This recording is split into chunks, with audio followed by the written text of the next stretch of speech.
بسم الله. ببدأ معاكم فيديو جديد، والفيديو ده هقول لكم ايه الفرق بين التنظيف الموسمي والتنظيف الشهري والتنظيف الأسبوعي العميق وكمان التنظيف اليومي العادي.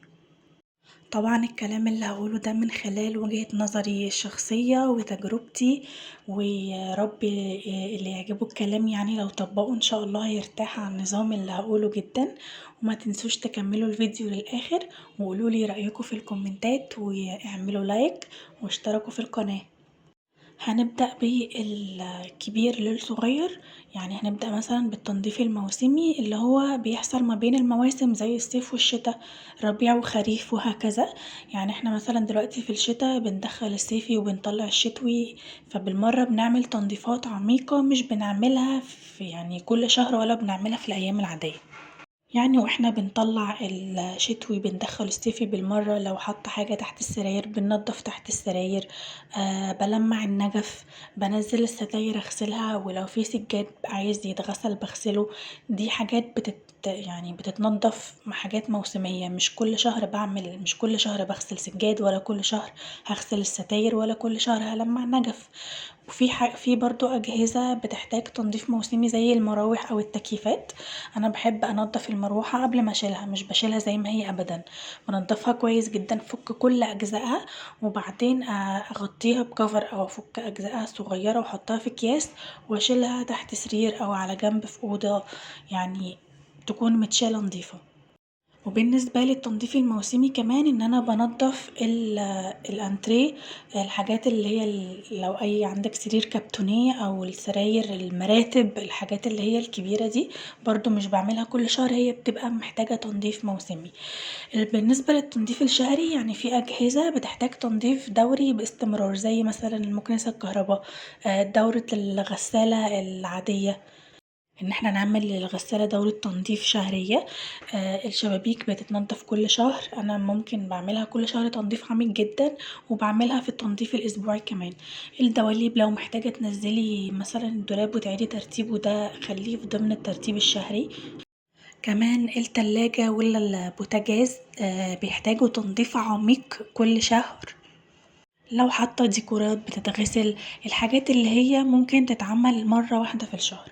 بالنسبة للتنظيف الأسبوعي، التنظيف الأسبوعي بالنسبة لي أنا مهم جدا جدا جدا، لأنه هو أكتر روتين بيريحني باقي الفترة أو باقي الأسبوع. إن أنا أول حاجة بعملها إن أنا بلمع كل الأسطح وكل الديكورات اللي عندي، كل الخشب، كل الإزاز بيتلمع وبيتنضف وبينزل من عليه التراب. بمسح الشبابيك كويس جدا، بمسح الكراسي كويس جدا، وبعدين بشغل المكنسة وأشفط بقى الأرض كلها والسجاد والأرض وكل ده. وبعدين ابتدي ان انا اسيق، يعني انا بسيق مرة واحدة في الاسبوع مش اكتر من كده. اسيق البيت كله كويس جدا طبعا واشيل السجاد وهكذا. لو في عندي أدراج عايزة أعيد تنظيمها، بغسل الحمام تنظيف عميقة جدا جدا. وكمان بدخل على المطبخ بعمله تنظيف عميق جامد للمطبخ نفسه، الألموتال والرخامة بتتغسل وبتدعك، وبسيق الأرض، ولو في شباك محتاج يتغسل بغسله. في التنظيف الأسبوعي بقى مهم جدا ان انا امسك مكان مكان اخلصه، مش بفتح البيت كله على بعضه. يعني انا بدأت مثلا بالصالة وغالبا ببدأ بالصالة، بخلصها كلها، امسح الاسطح وامسح الخشب وكده، وبعدين اكنس واسيقها وتمام خلصت وارجع كل حاجة مكانها. ادخل على اوضة النوم مثلا اخلصها نفس الكلام، امسح الاول والمع واكنس وبعدين اسيق وارجع كل حاجة مكانها. ادخل على اوضة الاطفال وهكذا، وبعدين بدخل المطبخ، وبعدين بخلي الحمام في الاخر خالص، لان بكون مجمعة فيه كل ادوات النظافة اللي انا استخدمتها، فبخلي الحمام اخر حاجة تتعمل. وبكده خلال التنظيف الاسبوعي ده انا ما سبتش اي فتفوتة في البيت، ما اتنظمتش ولا اتنضفت ولا يعني عملت كل حاجة. فالتنظيف اليومي بقى بالنسبة لي بعد كده بيبقى سهل، ان انا بصحى في اليوم العادي لو في غسيل بشغل الغسالة، ممكن في وسط الأسبوع كده مرة مرتين أشغل المكنسة الكهربا، غير لو الموضوع مستدعي ان انتي بقى تكنسي. يعني مفيش تسييق بقى، هو التسييق مرة واحدة بس في الأسبوع. احنا يعني مش عايزين نهلك نفسنا ونحط التنظيف عبء عليكي، لأ، سهلي الدنيا عليكي خالص. شغلي المكنسة في اليوم العادي، لو في غسالة عايزة تشتغل شغليها. انتي ايدك بقى المطبخ اكتر مكان بنستخدمه واكتر مكان بنقف فيه، ايدك على طول في المطبخ. خلصي مواعينك اول باول. الرخامة انتي على طول بعد كل طبيخ بلمعها وبغسلها. طبعا البوتاجاز يوميا، يعني لازم يوميا بعد الغداء او بعد الوجبة الاساسية يتنضف ويبات نضيف. وكل يوم انا بختار مهمة واحدة اعملها خلال اليوم. يعني انا مثلا النهاردة عندي غسيل كتير، فمش هعمل مهمة تاني غير ان انا اغسل كل الغسيل اللي عندي وانشر والم الغسيل في نفس اليوم واطبقه وكل حاجة ترجع مكانها.